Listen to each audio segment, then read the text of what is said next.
Hello, ladies and gentlemen. This is Lost Child 14,000, and I, for one, would like to take a moment to mark the end of this list of titles put out thus far by Blaze Epic, until he releases Viral Byte, I suppose.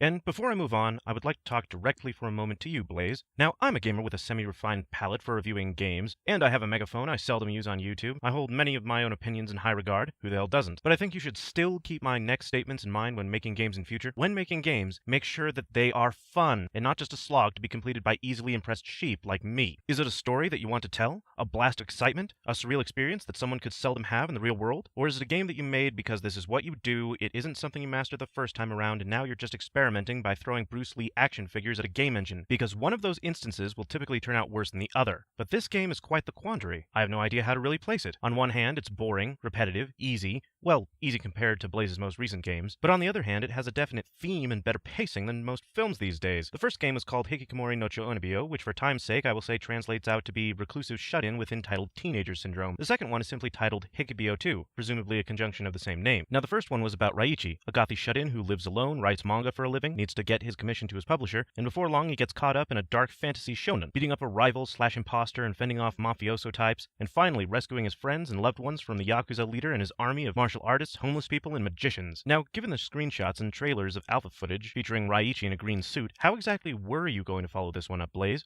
Raichi is a repressed shut-in office worker, takes one step outside of his cubicle, only to be met with the events of a gritty spy novel. He continues to Jackie Chan his way in and out of trouble until he's the next Emperor of Japan, backed by a streetwise Peter Pan-type character and the armies of Narnia and the Morlocks. Well, no. Earl Hickey's Hot Dog Stand 2 is a prequel to the first, and I will stick to that statement because in the first, Ras Al Ghul here is set up as a college student living on his own. No family, no roommates. In this one, everyone is given a much more youthful design and it is established that we are a student, having returned to school from a brief hiatus from student life. Now, I know the point of a review is to give an objective opinion of selected material, and the point of a review on YouTube is to get your maniacal racist opinions out there for your bosses, neighbors, and future children to see, and the drama that follows, which usually comes in the form of rewards, elevated tensions, and a select few who will admit they kinda saw this whole thing coming a mile away. So allow me to get this over with now. Did you like the game Lost Child? Yes. Is the game really good? No. Is the game particularly bad? Also no, viewer. Really, I think the game does bring a bit to the table, a 6 or 7 at best. Its predecessor revitalized my faith in Blaze's parkour sandbox games, and this one continues said tradition. However, while its predecessor did take a lot of go here, go there to complete the levels, this game's philosophy appears to be, if at first the level does not complete, backtrack again. The later levels of Confessions of a Wallflower did have Return to Start as a kind of theme to get around its mini-hubs. Every level of this game follows the same formula. You get to a place, meet up with a friend who has some objective that they want to complete, they ask you to fetch an arbitrary item, and you journey all the way across the map to get it. Parkour through the exact same environments to complete the fetch quest, and if you're lucky, there will be a shorter, more challenging portion of platforming before outsmarting an imaginary Scooby-Doo villain. And actually, each of these boss fights is more like some kind of moving puzzle. And to the game's credit, or downfall, depending on how you look at it, there are no more combos. While I do think that combos could have been better implemented and tutorialized in the first, here all we have is single button attack patterns and up and down modifier for special strikes. As such, missing from this game are all the unique enemy types from the former, now replaced by demonic shadow entities that we just happen upon in town or in the high school hallways. These enemies, of course, can be skipped over or beat up to your very fast content. So the whole thing seems like River City Ransom meets Persona, and it plays a lot like Mario if you were also allowed to punch and kick things in midair. So how does it look, Lost Child?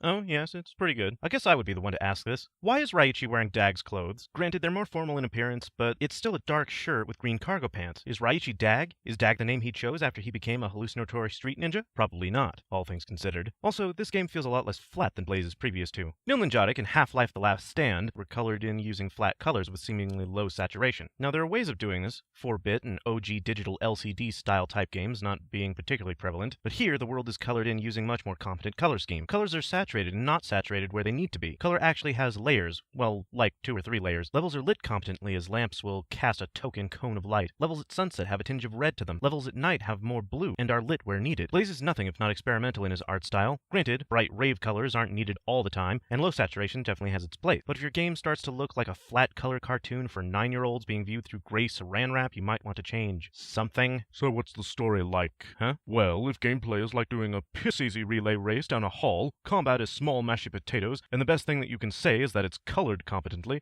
why else would you give this game a 6 or a 7, and not a 4 or a 3? Well, yes, it is for story. Let me tell you something about games and narrative. If it's not a puzzle or tile matching game, most people can keep a running narrative in the back of their minds as they play. Pac-Man. A compulsive eater is stalked by 4 ghosts. Donkey Kong, an Italian plumber attempts to rescue a woman from a giant gorilla. Death Race, the Grim Reaper attempts to run over children in a graveyard with a hot rod. Story has been in games since almost their inception, and damn it, John Carmack, if story is just so unimportant, then why is there a huge wall of text describing every major section of Doom? Ugh. Story doesn't need to be at the forefront of every game that you play, but the scenarios this one strings together do a good job of setting up a narrative and subverting expectation. Also, before I go any further, I do have to say the writing in the first Who-censored Roger Rabbit is a little forced and disjointed like a drunk who just read Midsummer Night's Dream. But this game, the writing is so forced and so foreign. Blaze, are you purposely writing English? I mean, you didn't want to edit some of this down to be more legible? You didn't think it was worth a cultural translator, or perhaps a second draft? As it stands, I remember the game thusly.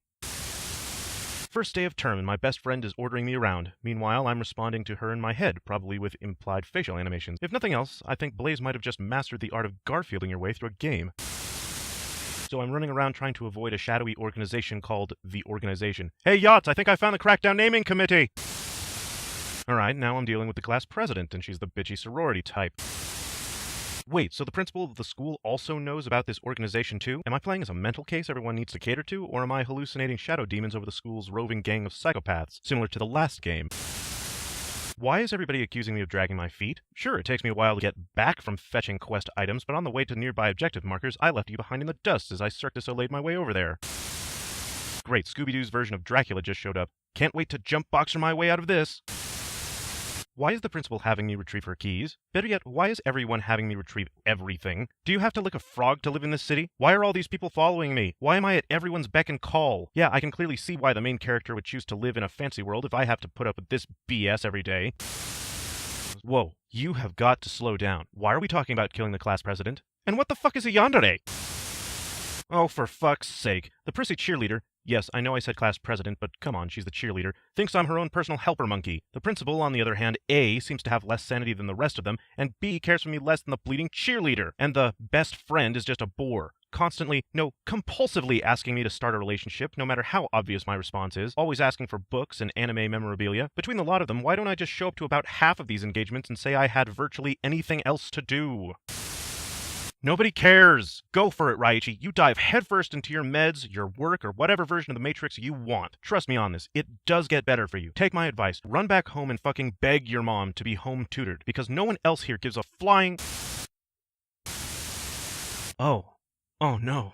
I'm the asshole. Why would I believe in a fantasy? Why would you believe in a fantasy? Oh, jeez! Well, I guess it was an easy enough red pill to swallow.